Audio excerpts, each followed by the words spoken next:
In August of 1970, I was off to summer camp, where there really weren't any phones to play with. There were no payphones, just an office phone, which I pretty much could not get to. And so, my newfound telephone interest had to be put on hold. Oh, that's so cute.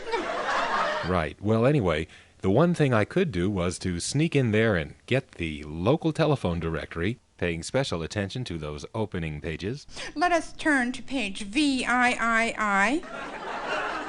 It is a crime under both federal and state law to use a telephone for annoying or harassing purposes.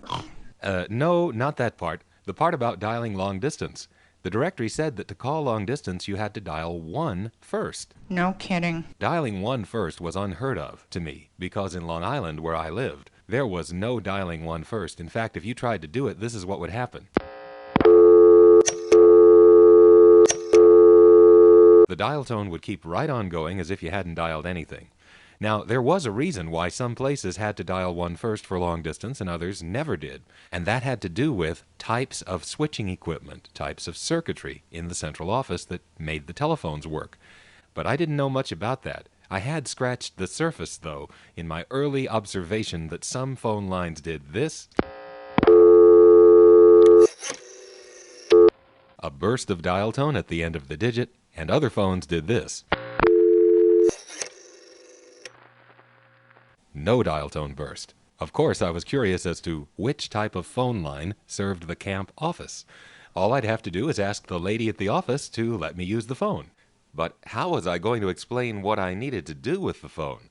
So I waited until the lady was out of the office to sneak a listen to this phone. How about that, an old-fashioned dial tone? Which reminded me of the dial tone I had first heard in Long Island when I first started using the phone many years ago. And so in my mind, I went back to 1965. Dialing your own number in those days always gave you a busy signal. It was obvious that the tone of the busy signal was the same as the dial tone.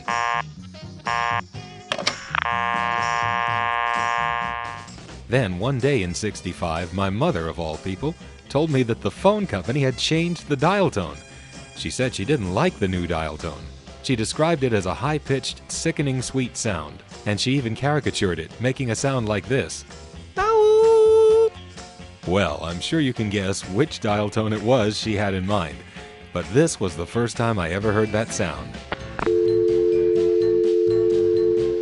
Now, I didn't really find the telephone interesting in those days, but I did know that the dial tone and the busy signal were the same sound. So naturally, I had to dial my own number to hear the new busy signal, which I fully expected would sound like this. So what was I going to hear when I dialed my own number?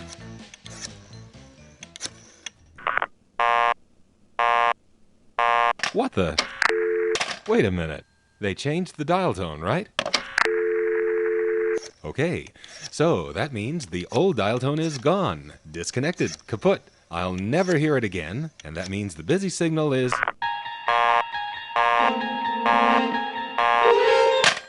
The old dial tone was still there, on the busy signal, even though I couldn't get it picking up the phone anymore. And that was creepy. That old, defunct dial tone, gone since 1965, had nonetheless been able to haunt me by still being on the busy signal every time I'd gotten one in the past 5 years. But here, in 1970 at camp, was a real, live, old-fashioned dial tone. And I had a mission. I wanted to find out whether that dial tone burst at the end of the digit was there, because that would tell me what type of phone line this was.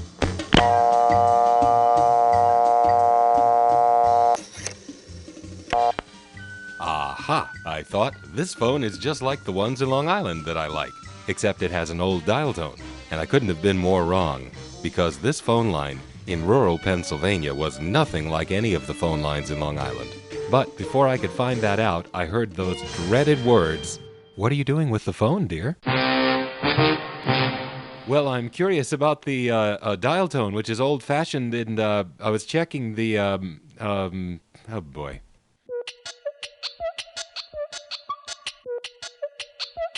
This new hobby was starting to put me in awkward situations. Unlike present times, where being interested in networks is instantly recognized as, oh, you're a computer geek, the 1970s had no such pigeonhole for me to fit into. Thus, I did seem pretty weird to be interested in the telephone. And maybe I was, because as I lay on my bunk bed, I was pondering the meaning of dialing numbers beginning with a 1. This idea felt to me like a whole new door opening up, and at first I couldn't see why.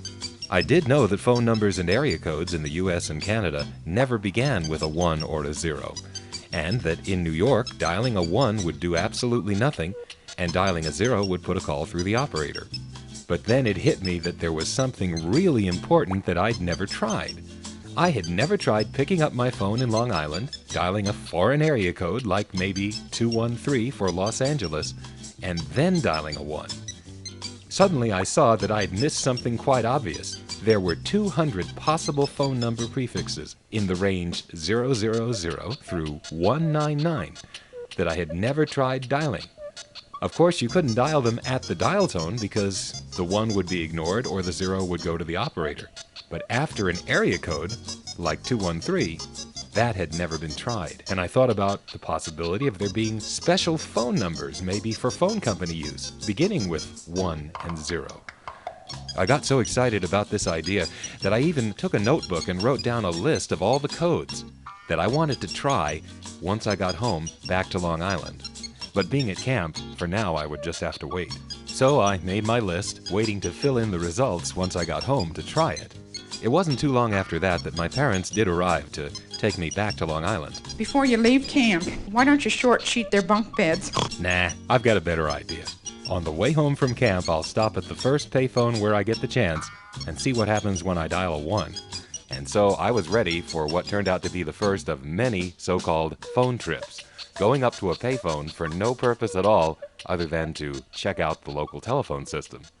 My first opportunity came in a place called Oxford, New Jersey, in western New Jersey, near the Delaware Water Gap. I do recall that in that part of the world, all the restaurants were serving a beverage called birch beer, which was a local variation on root beer. But hey, who's got time for the local cuisine? Let's get to the phone. Another old-fashioned dial tone, and this one sounded different from the camp office. Let's see what happens when I dial a 1 from this payphone.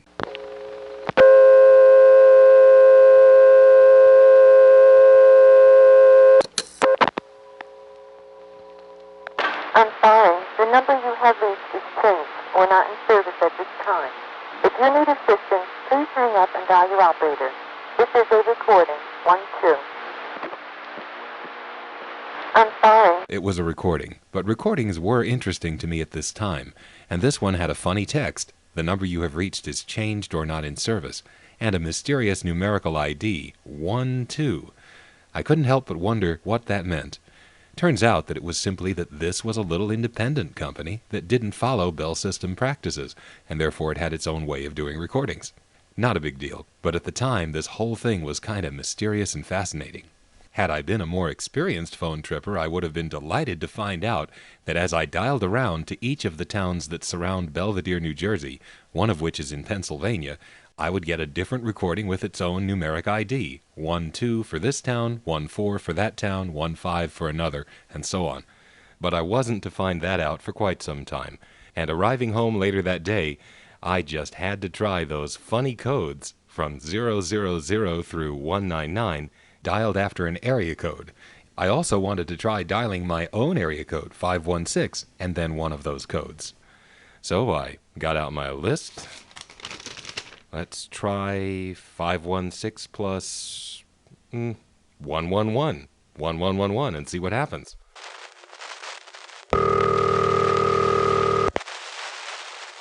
To my surprise, it rang. And rang and rang. Dialing them incorrectly, hang up and try again. What kind of a recording was that? Let me try another one. 213-123-4567. Dialing them incorrectly, hang up and try again. Funny recording. It's real short, doesn't sound the same each time. Let me try another one. 215 100 1111. Darling, I'm incorrectly. Hang up and try again. Aha! So that wasn't a recording after all, it was an operator, and you could even hear another operator in the background. Now the other operator, when she answered, would actually ask you what number you were calling. Reaching a special intercept. What number did you call, please? It turned out she was there to catch people who didn't know the difference between the letters O and I and the digits 1 and 0. For example, if you told her you were calling a number in the OX7 exchange, she'd tell you to dial the O by the 6. Don't dial the operator O for Oxford 7. Same thing with the letter I. Be sure to dial the I by the 4. Don't dial a 1. And that is what my long list of prefixes came to. These operators were handling them all in all area codes. And so I thought my question about 1 and 0 codes had been answered. However, it turns out I had asked the right question and gotten the wrong answer, because this special intercept setup was the phone company's way of making sure I didn't stumble into their little secret. That when we're talking about codes beginning with 1 and 0... That's privileged information. You're freaking right about that, darling, but that wasn't for me to know yet. Meanwhile, some other privileged information did come my way by word of mouth. Just a local phone number, Franklin 4 9979.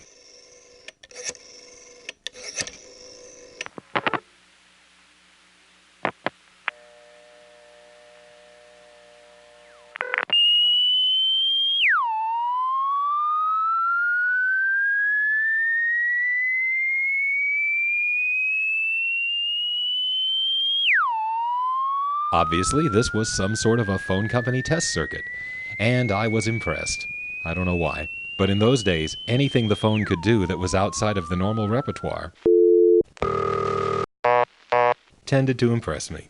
So I was looking for other cool numbers to dial, and I tried dialing 9979 in various prefixes around Long Island and New York City. I found that many of these test circuits sounded like Franklin 4 with slight differences, and then there were a few standouts. For example, 997 9979 in Westbury, Long Island, had kind of a sickly sound to it.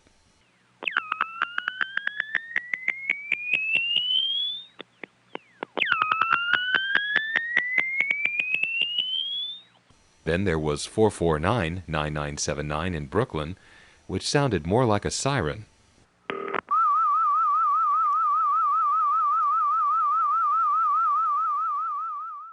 (351) 9979 in Newdorp, Staten Island, had a very low volume and was a little weird.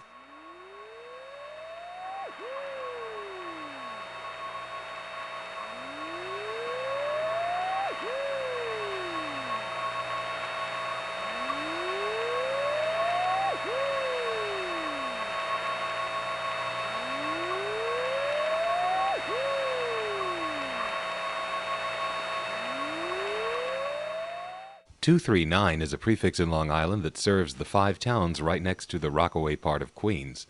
9979 there always gave me this operator. I'd never talked to her, and then she'd put on this funny recording. Operator, what number are you calling? Hello? Please repeat the number you are calling to the special operator. The other thing I found was that 9979 was unassigned in a lot of prefixes, and that brought me to a recording that I had never gotten before. I'm sorry. The number you have reached is not in service or temporarily disconnected. The number you have reached is not in service at this time. This is a recording. That was the first time I ever heard or recorded that particular recording, but certainly not the last. The voice was very familiar. It was the same voice as the recording that I got on 311, both from Neil's house, where it was a party line, I'm sorry. We are unable to complete your call as dialed. and mine, where it was not a party line. I'm sorry. We are unable to complete your call as dialed. And in the back of my mind, I knew something was just not right about that. How could the same recording be a party line in one place and not in another? But I left that mystery unsolved and kept on going out to my nearby payphone to play with the party lines. One day, giving my number out on 660 to talk to girls, I made a discovery which was unpleasant but interesting.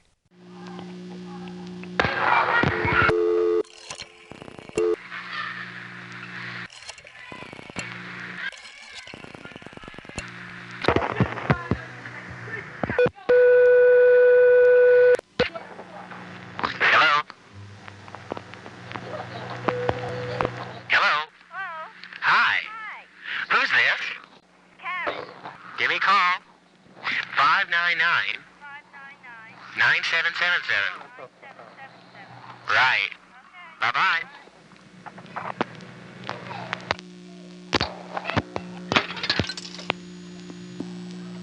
The payphones in my hometown were like Neil's home phone rather than mine. They could call the good 311 and 660, and they also had a nice feature. You could leave them off the hook when you were anticipating an incoming call, and the call would plop right in. The girl who's about to call, however, I don't think is the same one I just gave my number to on 660. Hello? Hello, who's this? This is Bob. Who's this? You're Bob? That's right. Who's... Whatever happened to Steven? When was there a Steven here? I don't know, but I was just talking to him. Not at this number. Yes, at this number. I don't think so. You can tell him to go himself if you know him. Actually, she was mistaken. I'd been the only one using the phone, and I'd only been going by the name Bob, so I'm not sure who she was looking for, but heck, she was gone, so I put in another dime to call back to 660. But there was no dial tone. And at that point I realized she had not really hung up, only pretended to. And my dime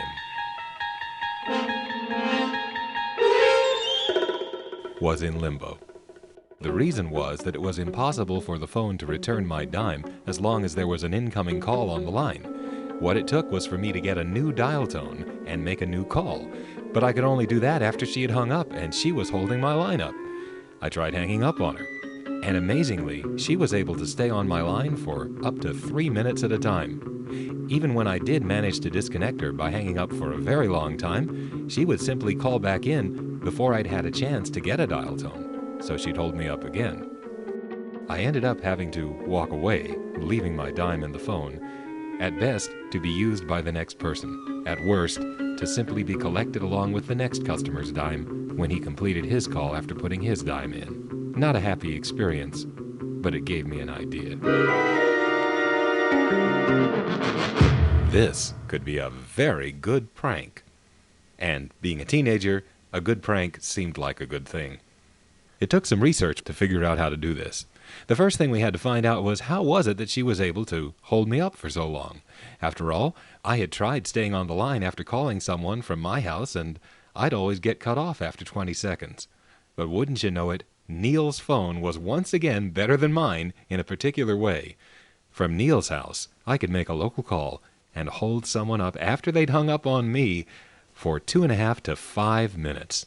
Damn, I needed a phone like his. But in the meantime, we were just going to have to do this prank from his house instead of mine. Now, calling into 311 and 660, we would often hear numbers being shouted out, and some of them were obviously payphones. The way we knew that was that in prefixes that had payphones, the last 4 digits tended to be in the 9000 group. The number from which you are dialing is Boswick 99650. You say you've lost your dime. May I safely assume that this is a pay station? Well, with 9650, the last 4 digits, it is a pay station probably, assuming Boswick 9 has coin phones at all. And so those were the numbers we were listening for. We'd go on to 311 or 660, listen for such a number, and then if it was a guy, we'd call him, pretending to be a girl. We did this prank several times from 1970 through 74. We only recorded doing it the last time, so what follows is from 1974, but it gives an idea of basically how the prank went. In this particular case, we had to call the guy back a few times.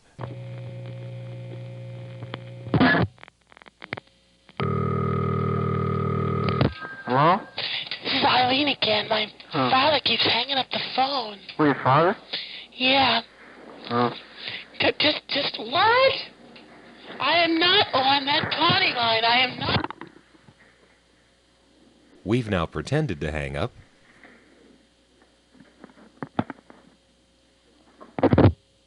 And now our victim has hung up. But he'll be off hook again in a second, trying to make a new call. By the way, we never did this to ordinary people trying to use payphones. Just kids who were shouting their numbers out on 311 or 660. He's off hook, and... Gotcha. That was the sound of the dime going in. And now, this guy's going to get a very strange experience talking to a very strange organization called the Dime Holders of America. Hello there. I represent the Dime Holders of America. We are holding your dime, and you're not going to get it back.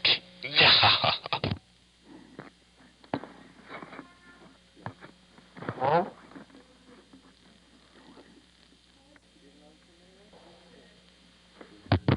Hello? This guy was a lot smarter than we gave him credit for at the time because he did not try the coin release lever. And most of the kids we did this to at this point would be desperately jingling the thing up and down trying to get the dime to return, which of course doesn't work because the coin release lever is designed to get stuck coins out of the slot. It won't work in this condition. Hello?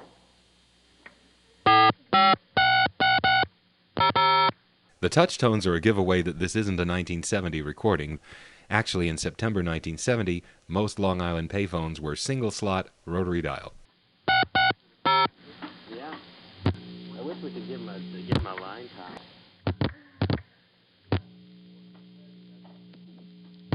Hello?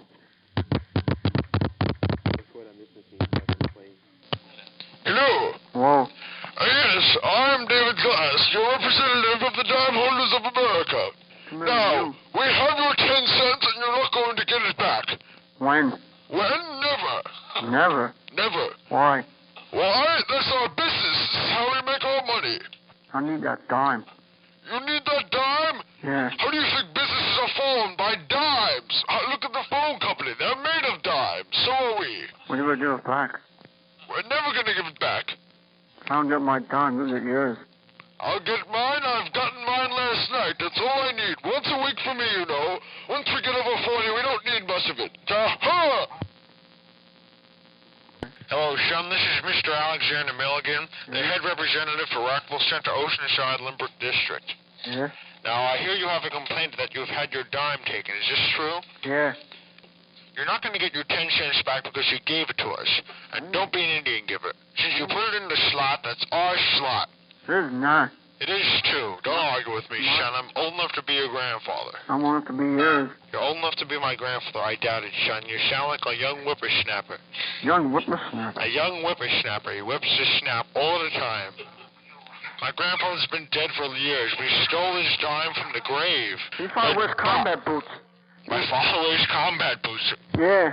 We must have gotten this guy before. Someone else has said that to me before. I know he did. We must. Have we ever gotten you before, son? No, son. Do you know my mother wears combat boots also, and she's the best career officer the Army has ever seen? A real rough mother. Now, you're... Hold on, son. I'm a switchman, and I'm gonna come over there and... Blow your ears out. Blow your ears out. You can't blow my ears out. I have nothing in between them. You sick? I'm perfectly fine. Very good, in fact. I work for the phone company. You work for the phone company? Yeah. So do I. Can't you tell? Yeah, can't you tell I work for it? Yes, I can tell. You have the correct mentality. Now listen, son, what are you trying to do? Huh? What are you trying to do? Blow my ears out? Yeah. We have special phones, son, and we can duplicate anything you can give us. Yeah? Yes. And we can do a lot more things than you can. We happen to have one of the famous touchstone musicians here, Mr. E.M. Root. Mr. Root, will you play him one of your fantastic... You feel all right? Hello?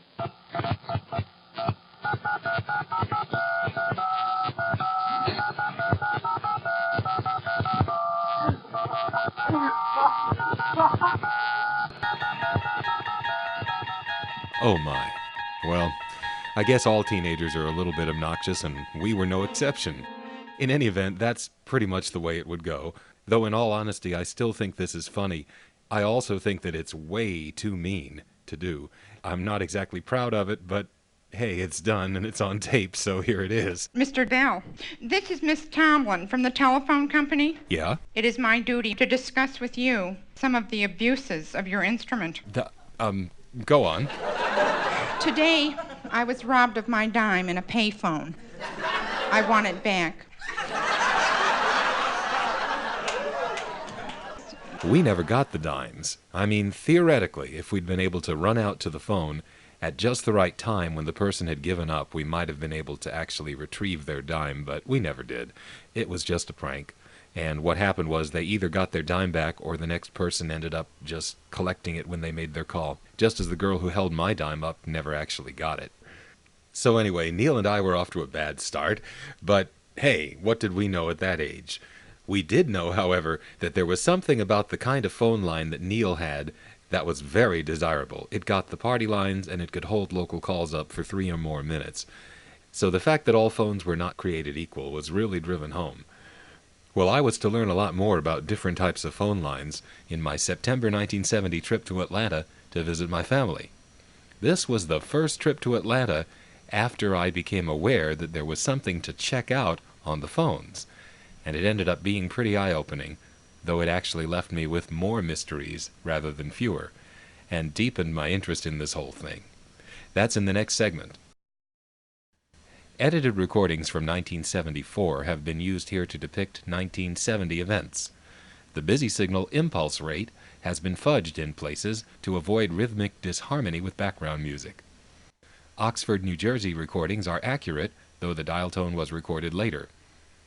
The camp dial tone is actually Bogart Statham, Georgia, as a stand-in for the original Pennsylvania office, but they were virtually identical dial tones.